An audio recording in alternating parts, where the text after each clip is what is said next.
Any fight video and or photography used in this podcast has been used with the permission of the necessary entity or individual involved. Additionally, the opinions expressed in this program are those of the individuals involved and may not reflect those of Title Boxing. You do not talk about Fight Club. You gotta keep them separated.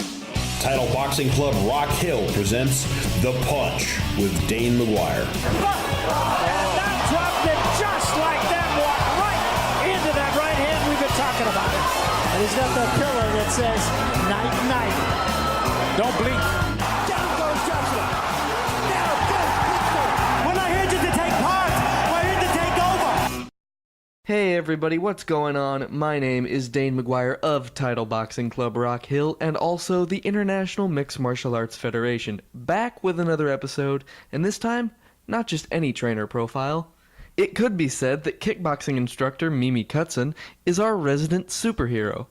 The Shamrock FC and Bellator kickboxing veteran is balancing both fighting and nursing school. It's really hard.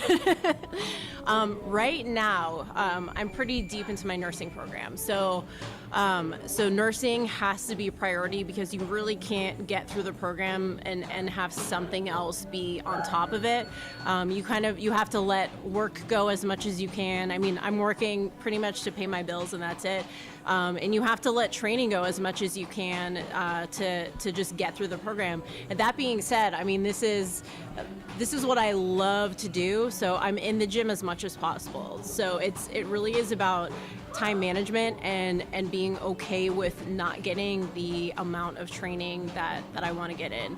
I took a fight my first semester of nursing school, and I was able to do it, but after that, there's just no way to actually train for a fight. So all I'm really doing now is trying to just do some skill maintenance. So I will get on the heavy bag, or I'll hit some mitts and pads with whoever's willing to hold for me. And then I love to lift, so I'm in the back lifting, and I'm trying to keep up my cardio at the same time, just to kind of maintain my skill level. And if one of my training partners has a fight, then I'll jump into sparring with them as much as I can, as long as I don't have a test coming up. But that's it. I don't train as much as I would love to right now. But you gotta balance it somehow. I think they overlap probably in a way that I can see, but I don't think is obvious to everybody else. My days now from both of those activities start so early that I just, even on days where I sleep in, I wake up super early. Training, since I started, training for fights has always happened really early in the morning, just because that's when I could fit it in. Because I've always, before I had school full-time, I had work full-time, getting my mitts and pads in or my bag rounds in and all my lifting in, starting at like 6 in the morning. We would get 2.5 to 3 hours of training in before I had to go to work. So having to wake up at the same time and go work at the hospital or go to my clinical is just doesn't really feel that different. And the interesting way in which I like I was saying earlier that they overlap in a way that's not super obvious is that to be a nurse and to be, right now I'm a tech on a hospital floor. A lot of the physical stuff, you kind of just need to be really strong. And even the nurses that don't look that strong, I mean, they still have some physical strength because we're having to adjust and move patients around. We're on our feet for 12 hours straight. We're going from room to room to room, and there's a pace to it. And I have kind of felt like at least physically, it's been really helpful to kind of have that. My tech shifts are 12 hours, and moving into nursing, that will likely be 12 hours as well. I mean, there are some nursing shifts available that are less than that, and then there's some variation in the type of nursing that you do. But yeah, for the most part, you're looking at 12 hours. Okay, so when you say tech, just for further clarification, does that mean surgical tech, I am a patient care tech, so I will go around to the rooms and take vital signs, and if someone needs to get on a bedpan, I'll get them on the bedpan, or if they need help to the bathroom, or a lot of times I'll, if they're diabetic, I'll check their blood sugar, and like making beds and giving bed baths and like all that dirty work. What was kind of your foray into that, and what was like the inspiration for that? To get into the medical field? This is a second career for me. So I was in Los Angeles and I was working for a jewelry designer. I worked for that designer for 7 years. When I went to college the first time, I was a studio art major. So I had really wanted to be in the fashion industry, and I got there, and it was the designer that I was a fan of before I started working with her. So it felt at first like it was a dream job. But after a while, I was going home at night and not really feeling fulfilled, and kind of thinking that I was able to contribute a little bit more than I could, and I wanted to develop some skills that were with me all the time, and that were benefiting other people. And that, I was memorizing, I was really good at colors, and I was memorizing style numbers for all these components and blah, blah, blah, and everything else that I was doing was great for the company, but I'd come home at the end of the day and that knowledge meant nothing, So it was a family friend who was a nurse forever that suggested it. So I started going back to school very gradually, went to community college at night after I was working, just to get my prerequisites done, and kind of developed it from there. And it still is, I think, the kind of profession where you don't really know if you're gonna like it until you start trying to get into it. And I'm not even far, because I'm not a nurse yet, so I'm not far enough into it where I'm for sure. But I think that it at this point it feels to me that this is the right move. So it's really it's nice. I mean, there's definitely some gross stuff that's happening, but my feeling just from being on the nursing floor, and then talking to nurses, is that once you're a nurse, I think you're always a nurse, 24/7, 7 days a week for the rest of your life.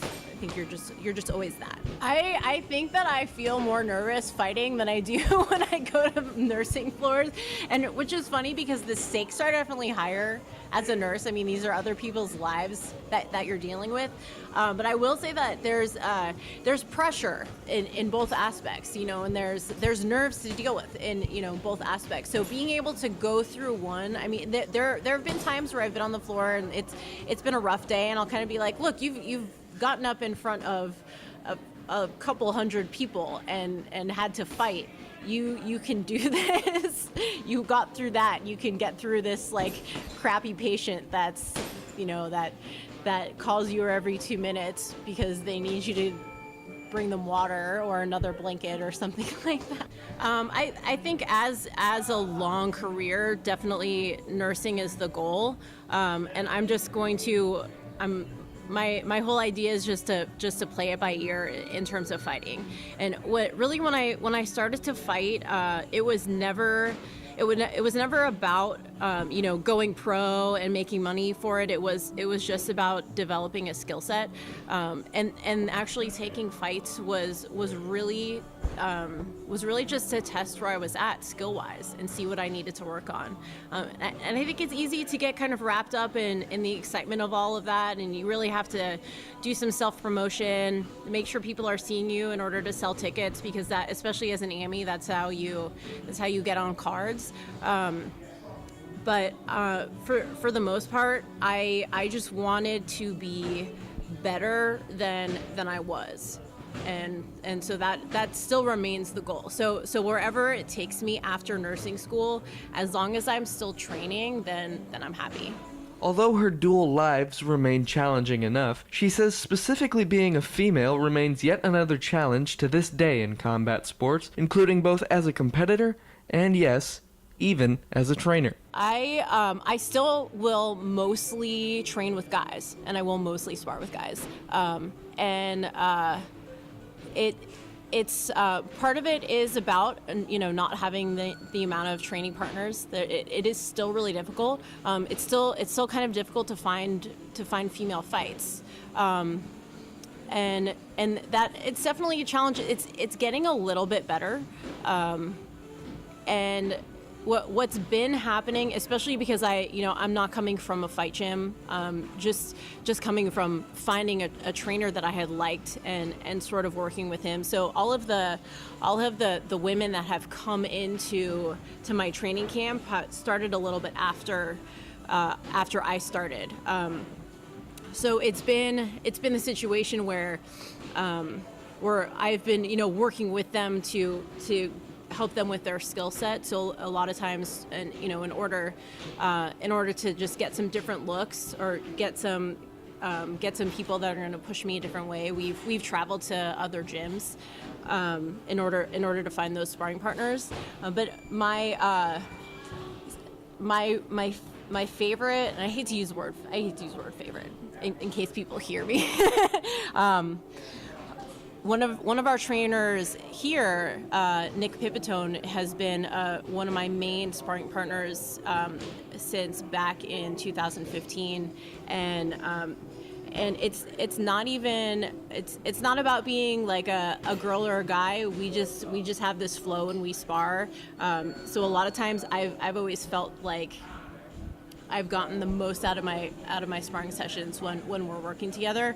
And again, it has nothing to do with him being a guy. I think it's just like sometimes you just click with some sparring partners and sometimes you don't. It would be really wonderful, I think, if there was a bigger pool to kind of go to, and the struggle with that in St. Louis is because there's a women's sparring group that started like way before I was fighting with some other female fighters that were here that understood that there was a need for sparring partners for women, because training with women is a little bit different. For me, though, it was that we were now tapping into potential opponents for fights. So for a while, it didn't make a huge amount of sense for me to go spar with them if I would maybe be fighting them in the future. It wouldn't be necessarily the worst thing in the world, because I think if you go back into martial arts competition history, there's not always a huge amount of opponents, and I think before there was competitive kickboxing, if you're going to more of an American style kickboxing or a like a karate tournament or a taekwondo tournament, I think sometimes you would even end up fighting some of your own teammates for lack of opponents. So again, it wouldn't be the worst thing if you're looking at it from the perspective of it just developing your skill set, but at the end of the day, like you're really tested when you're against someone that's never seen you work before and that you've never seen them work before, because you don't, like, at the same time, if they're learning how I'm fighting, I'm learning how they're fighting. So it just, I think if I sparred with someone enough and then had to fight them, it would just end up being kind of a glorified sparring session. I think there absolutely is a stigma, unfortunately. I think that, I don't know, growing up as an athlete, I played soccer since I was 5 years old into my freshman year of college, and I always felt like even back in like high school competitive sports, I always felt that being women, you kind of needed to be perfect, and there really wasn't any wiggle room to make any mistakes, because if you did, it was because you were a girl. I mean, I remember being on a soccer team, and our training was never really taken seriously beyond our coach. We were the football team hated when we were playing on their field. They wanted to kick us off all the time. We were never taken into the weight room, and weight training, especially for females at that age, can be so beneficial. But we weren't treated like athletes. I mean, the other sports teams were taught how to do that stuff. They had a strength and conditioning season.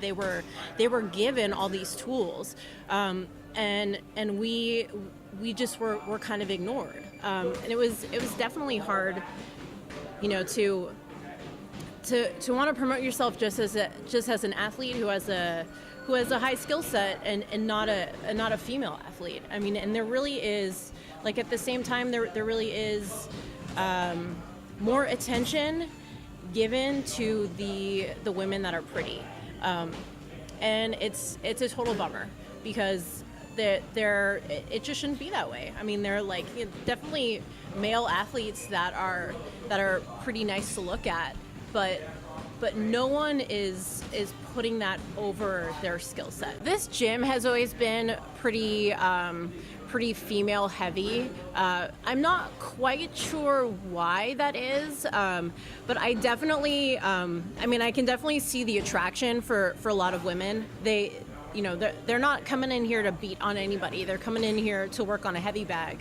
and learn a skill and get a workout. And I will tell you, this is just from my trainer observations. I think it's really interesting.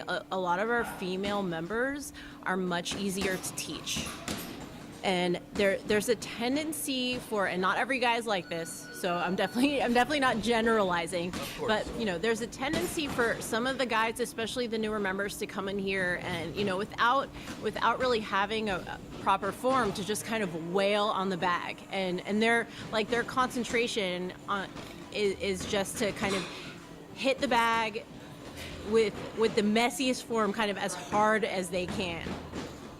With a lot of the women, I can take a second and fix just something little, and they are open to it and they absorb it, and it makes their training so much better. More receptive? Exactly. And there's a couple of guys, like I'll try with the guys that are wailing on the back. I'll try. And I'll go over there and I'll be like, why don't you concentrate on this form a little bit instead of beating that bag up? And I was like, fix this, straighten that cross out, or extend that jab fully, and they go, okay, and then they just go right back to beating the bag up as hard as they can. Still, she's kept pushing herself since her first bout in July of 2015. My control has gotten a lot better, and I see it even more in my sparring sessions than I do in my fights. And in my fights, honestly, that there's a nerve issue for me that I haven't really figured out yet. But you just it's amazing. I think when you start sparring, it really takes a while before you can get in there and be relaxed, but then react when you need to react, and control pace and control power and all that stuff. And it really, I think when you're in it at first, it feels like you're never going to get it, but then when you do, it's a big deal and it's a big step up. And so now when I work, I can control pace and I can control my power, and I can focus on different things within those sessions. And that, I think that's really where I've grown, and that part feels really good. When I came here to join as a member, I had a Krav Maga background, and I'm from Los Angeles. So I was trained at Krav Maga Worldwide, which is like the big Krav center, and they license gyms all over the country, and their hub is in Los Angeles. Krav striking is fairly basic because the goal is different. The goal is to hit someone until you can just run away and get yourself safe, or until they're unconscious. So there's not a huge concentration in combative fighting, but as a supplement at that Krav gym, they had Thai bag classes. So back then I had learned how to how to do Thai pads, how to hold Thai pads, how to punch and kick on Thai pads. So when I got here, I was looking for a gym that had just kind of my favorite part of that workout, which was the heavy bag, and which was the Thai pad classes. I started training with one of the trainers that used to be here, Chris Logan, and I worked with him privately just to improve on the skill set. Just to, push myself further, to learn something new. I was coming in with this self-defense background. He had more of a classic martial arts style. He had Sanda training with a little bit of judo in there. And after we were working together for a little bit, he was the one that approached me about fighting. And I had never thought about it in a combative way. I'm just, I'm an athlete, and I like to work hard, and I like to learn new things. But he was kind of like, you might actually be okay at this. he's not big on compliments, so he didn't really say you'd be good at this. You might be okay at it, and why don't you think about trying to fight? And then I was like, oh my God, I need to get in front of all these people and fight someone who's trying to punch my head off. This sounds crazy, but I told myself, I was like, this would just be a test to see, what you can do. Because just going back to self-defense again, you really don't know what it's like to get hit in the face and what your reaction is going to be until you get hit in the face. And I think that's for anybody, I think that's kind of an important thing to know about yourself. I mean, if someone hit you in the face, what are you going to do? How are you going to react? What are you like? What's your next step? How are you going to get yourself safe? And I've seen a couple people have their first sparring session. So you either get hit in the face and you kind of go like, oh, no way, and you come back kind of hard, or you turn your back. So maybe if you turn your back, it might not be something that that you want to do. But if you get hit in the face and you just get and you keep coming, then I think you kind of have it in you to maybe take it a little bit further. And so my first sparring session, well, I had sparred at my Krav gym a while back, because it is part of the system when you get a little bit higher. But my first sparring session with Chris, and he's kind of ridiculous. He's very fast and he's a lot taller than me. And he would just catch me with his jab over and over and over again. And even before I really developed any kind of sparring skills, I would just be like, oh no, and just come back super hard. And it's wrong. Like that's not what you do. If you come back super hard without protecting yourself, that's when you get open for counters. But of course, early on, the most important thing is that you're willing to come back at all. So we got rid of that raw instinct, but the fact that I would take a shot and just like want to just do the same thing back to him was really telling, and that was the part where I was like, okay, I mean I can handle the rest of it. Eventually, she received a call to fight on one of combat sports' biggest stages. What it felt like was Shamrock FC fighters on an undercard for Bellator, because all the undercard fights were local. What I thought was incredible was that I was asked to kickbox as an amateur, and I was not really under any delusions about why that happened. This was a Bellator MMA and Bellator kickboxing mixed card, so they were going to have a ring and they were going to have a cage, and so they needed kickboxers to be in the ring. And it's always good from a promotional standpoint to have at least a couple female fights on the card, because as I think there's maybe a lot of people kind of drawn to it for not the reasons that I would like them to be drawn to it, but female fighters do tend to get attention. So so it's smart, and Jesse Finney and Rob Donaker know what they're doing. They had a female fighter that I had fought before that I desperately wanted to rematch, that they were putting on the card, and so then called me in to be her opponent. So it was really exciting. I think I had wished I had maybe another year of competing under my belt before I actually got that opportunity. I think I would have been able to capitalize on it maybe a little bit more.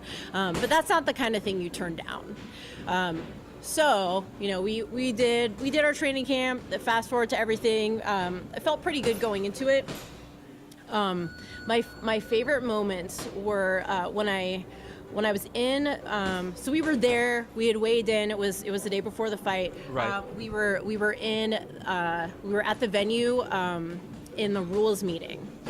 And the rules, the ref was Mike England, who refs everybody from local to to bigger professional fights. And I looked around, and to my left is Kevin Ross, and a few feet next to him is Joe Schilling. Mm-hmm. Kevin Ross is one of my favorites. I love Joe Schilling so much. That dude's got so much heart when he fights. I mean, he will be ready to die, but he will continue fighting, and it's fantastic to watch. So I was looking around in this rule meeting, and I'm thinking to myself, oh my God, you're in a rules meeting right now with Kevin freaking Ross and Joe Schilling, and what could be better than this.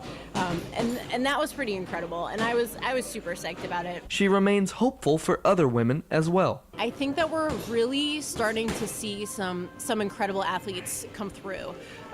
Right now, I think we're still skill-wise maybe a little bit behind the men, and the fighters that are really showing some incredible talent are the ones that somehow or another have been fighting their whole lives, and of course it wouldn't have been in MMA because it hasn't been around long enough. I think the thing that's happening that's smart is that the U.S. seems to have the promotions that have the most amount of money to pay their athletes, but they're able to pull in international female fighters that have fought elsewhere, because I think at the end of the day, if you're really developing this skill, that needs to be your full-time job. So if you're not able to support yourself fighting, that you're not going to be able to train as much as you need to train to get as good as you need to be.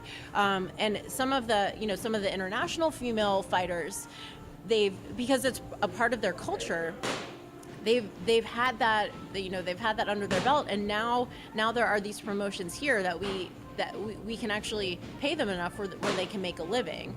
So I think the next generation of fighters, whoever they are, because this can actually be a feasible financial goal or financial career for them, we'll start to see, I think, some really remarkable athletes come through, like maybe in the next 5-10 years, people that are growing up and can actually do this full time. For now, Mimi is uncertain of her own future in fighting, but remains just as dedicated to helping others, both in her field and at the club. The earliest I might be able to fight again, it would possibly be after I graduate, which is not too far away. It's in December, and once I'm working as a nurse, I'll have definitely a lot more time to train. So that's like most realistically, that would be when I would be able to do it again. I love to teach, and I've always loved to teach. Whatever things are, I have felt like I've really gotten the sense that people need to be taught things in different ways, and it's kind of a little bit of a challenge to figure out what way of teaching works for that particular person, and when you can get through to them, when you can explain something in a way where it clicks, it's really kind of a remarkable feeling. And that there are some days where I have to get up super early to teach a 6 a.m. class, and it's definitely not the easiest thing in the world. And I get there and I'm, kind of dragging a little bit, and and I'm thinking to myself, how am I going to get through this class? I'm really tired. I had to stay up late last night studying, or something like that. And then by the end of the class, especially if I notice that people are getting something out of it, it's still a pretty awesome feeling, and that really hasn't gone away, which is nice. She found fulfillment with Title Boxing Club, and honestly believes others can too. The only thing that they would need is to just be open to the experience, and I'm not under any delusions. Like, it's boxing and kickboxing is not for everybody. But I think we have more to offer than someone might think if they're not into boxing and kickboxing as a sport. I always tell people when they ask about it that there really is nothing like getting to hit something. I think it just taps into something primal in us. I don't know. But there really is, like, if you can stick with it, and that's with any athletic program. Like, if you can stick with it, you can get so much out of what we offer here, for sure. So stop in and try Mimi's kickboxing class, either on Tuesdays at 6 or 5 p.m. or Saturdays at 8 and 10 a.m. That will finish off this episode of the podcast. Thank you again to Mimi. I had a lot of fun. What a great experience, and I hope you all enjoyed it as well. For the Punch and Title Boxing Club Rock Hill, I'm Dane McGuire. See you next time.